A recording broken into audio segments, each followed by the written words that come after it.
Hello, as always, Cinema Life is with you, and today I will tell you about the thriller 2016. A year called The Last Raid in the coastal city of Redondo Beach. Located in Los Angeles County, police discover a disfigured corpse.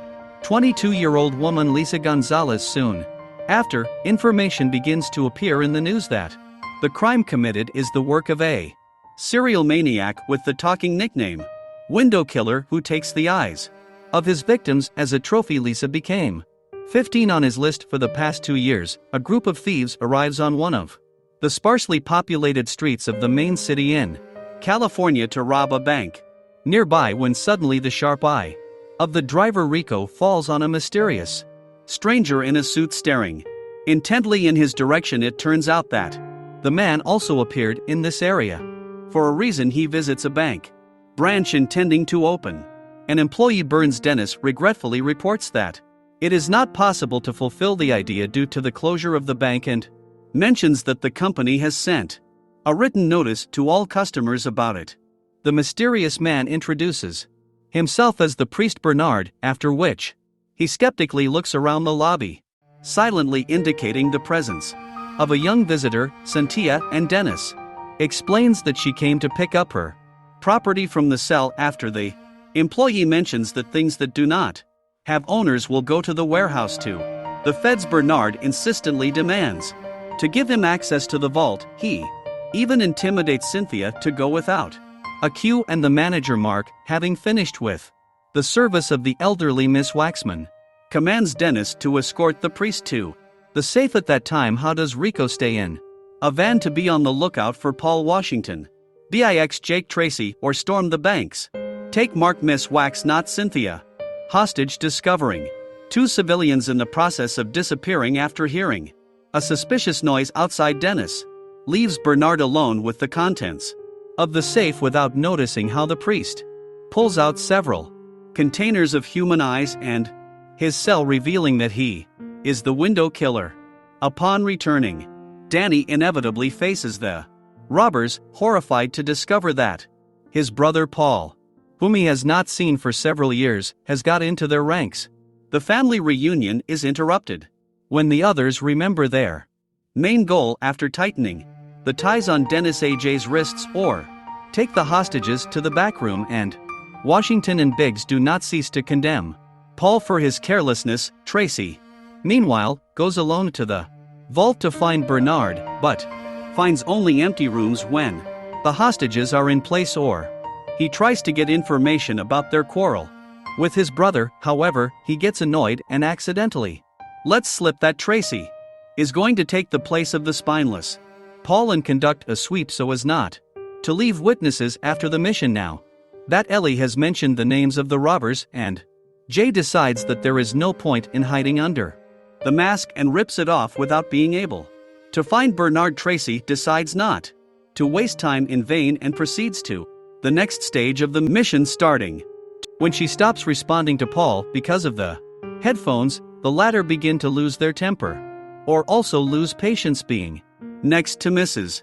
Waxman, so she temporarily leaves her post, dragging AJ with her as soon as possible. Yes, he does not ask Cynthia to give him the phone that the woman had previously hidden in her back pocket. A short period of time turns out to be enough for a bank employee to send a message for help to 911 without, unfortunately, calling his supervisors. A few minutes later, Detective Pascal is sent to the specified address, and Tracy finally opens the cell from which takes the reward of $100 million.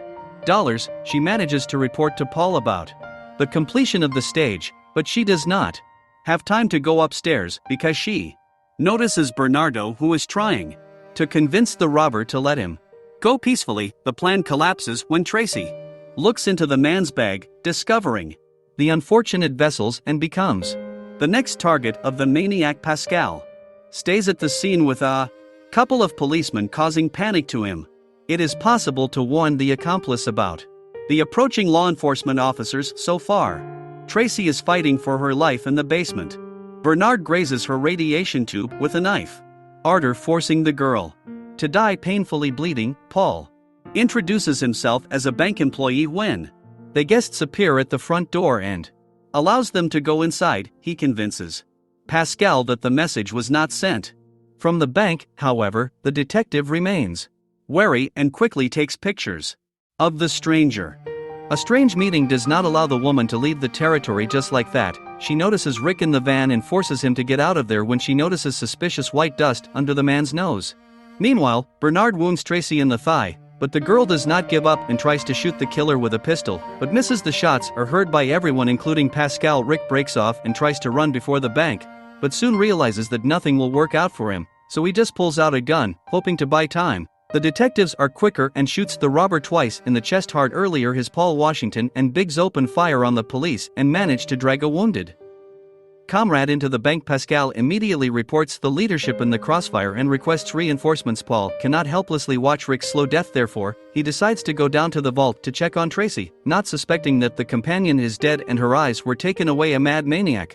But first the robber informs Bix that it's time to implement Plan B, or finds out about Dennis's betrayal and is going to call him to account. However, AJ convinces her to cool her ardor since they need all the hostages waiting for help. Pascal sends the police to check the perimeter and she passes the photo of Paul to specialists for further identification. As soon as the leader of the robbers finds Tracy's corpse in the vault, he informs the others about it, warning that the woman was killed by a missing civilian who managed to leave the crime scene through numerous vents.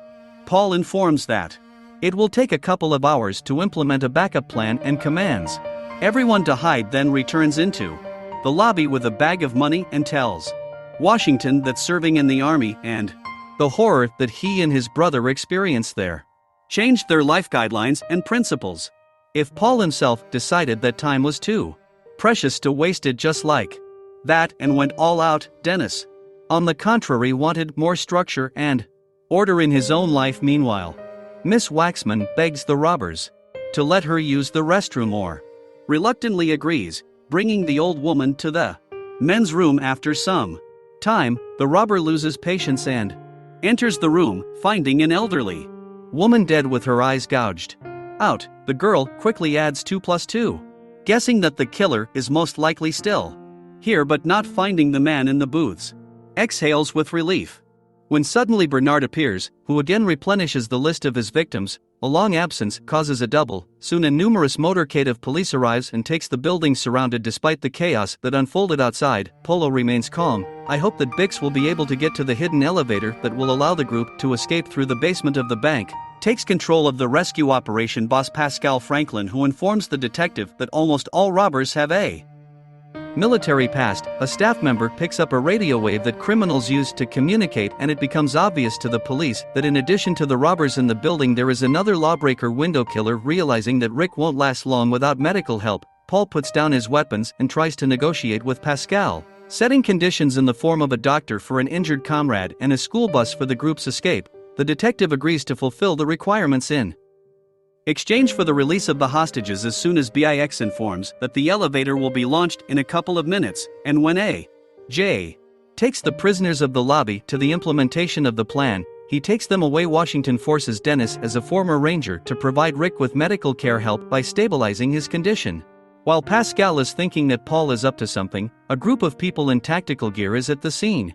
The leader of the Sinclair team introduces them as mercenaries from the Ministry of Defense and tells Pascali and Franklin that they have been chasing Paul across the country for years because he committed large-scale robberies. The police report that Bernard is in the building and intend to lead the mission. Well, Sinclair doesn't want to back down either, so the teams have to unite. As soon as they see Sinclair, Paul immediately finds out in it Smith is one of his pursuers.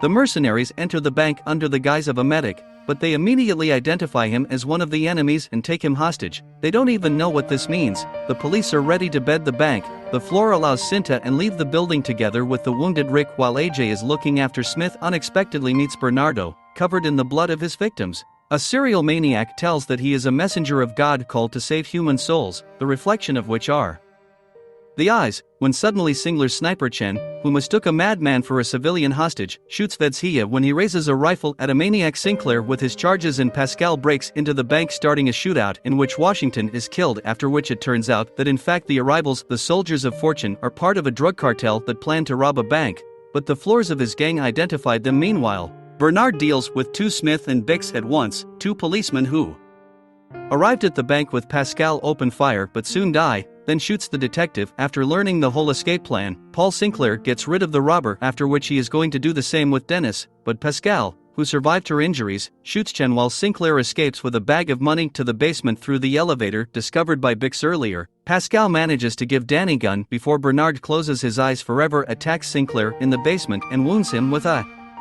knife, but the mercenary manages to escape. Danny appears next, who also becomes Bernard's target during the fight. The guy reaches for the knife, he drops Sinclair and stabs the maniac right in the neck. A member of the drug cartel goes outside and is quickly caught by Dennis, who, as it turns out, also works for drug cartels protect money in the bank. As a result, the guy shoots at the interlocutor and leaves with millions, rejoicing that he was alive when Bernard suddenly appears and attacks him, hitting him several times with a cold weapon to take the eyes and money to the guy. The window killer freely leaves the scene of the crime, again avoiding punishment for his actions. If you like my retelling, support the channel with a comment more than 4 words. This helps a lot in promoting the video so far.